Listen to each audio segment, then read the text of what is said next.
Today on Rappler.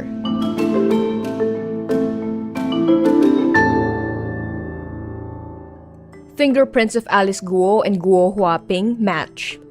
President Ferdinand Marcos Jr. calls the incident in Ayungin Shoal a deliberate action by China. President Ferdinand Marcos Jr. downplays the impact of Sara Duterte's cabinet exit on the Uniteam coalition. The San Juan government runs after riotous residents who douse water on passers-by after complaints go viral. And BINI is the most searched musical act on YouTube Philippines, surpassing Taylor Swift. The National Bureau of Investigation confirms the fingerprints of suspended Bamban Mayor Alice Guo and Guo Hua Ping match. Guo Hua Ping is the Chinese woman suspected to be the true identity of the local official. Senator Hontiveros says this finding is the, quote, strongest evidence in stripping Guo of her elective post.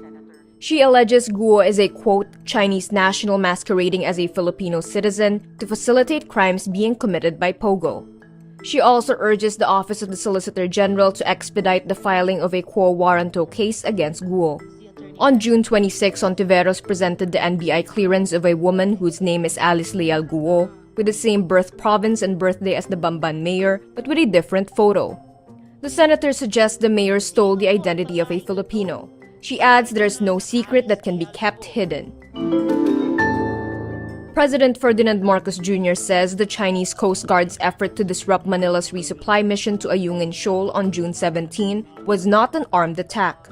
The incident severely injured a Filipino soldier and saw CCG officers use tear gas, brandish bladed weapons, tug at the Philippine Navy's rigid hull inflatable boats, and throw rocks at soldiers. Marcos says, quote, no shot was fired, they didn't point a gun at us, but it was a deliberate action to stop our people. The Philippines has since filed a protest over China's disruption of the June 17 resupply mission.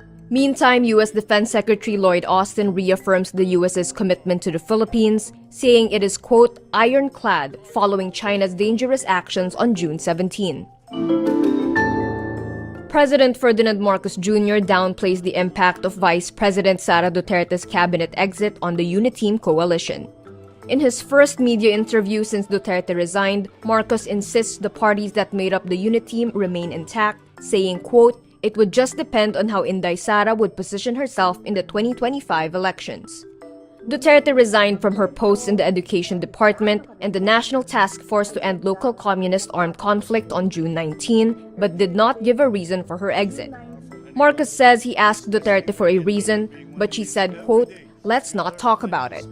Duterte's regional party in 2022 was Hugpong ng Pagbabago, which was part of the Uniteam Alliance. But for the national elections, Duterte ran under Lakas CMD, which was also part of that broad coalition. The San Juan government runs after riotous residents who break an ordinance during the Wata Wata Festival. The festival is an annual tradition for the feast day of St. John the Baptist, where merrymakers splash water on passers-by every June 24. This year, complaints go viral on social media about revelers who doused water on motorcycle riders, truck drivers, and jeepney passengers in office clothes. In 2018, the local government enforced an ordinance to protect people in public and private vehicles. It prohibits using dirty water, forcibly opening vehicles, threatening people, rocking vehicles, boarding jeepneys and buses, and selling or consuming alcohol. In a statement, the San Juan city government says it is gathering evidence and is examining videos to identify violators. It also apologizes to those affected by the merrymakers' misbehavior. BINI is the most searched musical act on YouTube Philippines in June 2024, surpassing international pop stars Taylor Swift, Beyonce, and Sabrina Carpenter. Data aggregated by Google Trends say BINI had the highest number of searches in the streaming platform for the entire month. BINI is also a popular YouTube search in the United Arab Emirates. They had more YouTube searches globally than Beyonce and Sabrina Carpenter for most of June. This comes just days after the 8-member act reached 7 million monthly listeners on Spotify. The girl group also recently became the first Filipino act to earn the top spot on Spotify Philippines' daily top artist chart. They dethroned Swift, who had the top spot in that chart for almost 2 years. BINI is set to hold a 3-night sold-out BINIverse concert at the New Frontier Theater on June 28 to 30. And that's today's wrap. I'm Kara Oliver. Thank you for watching. Click the link below for the full story. Follow us on Rappler's YouTube, Facebook, X, Instagram, and TikTok.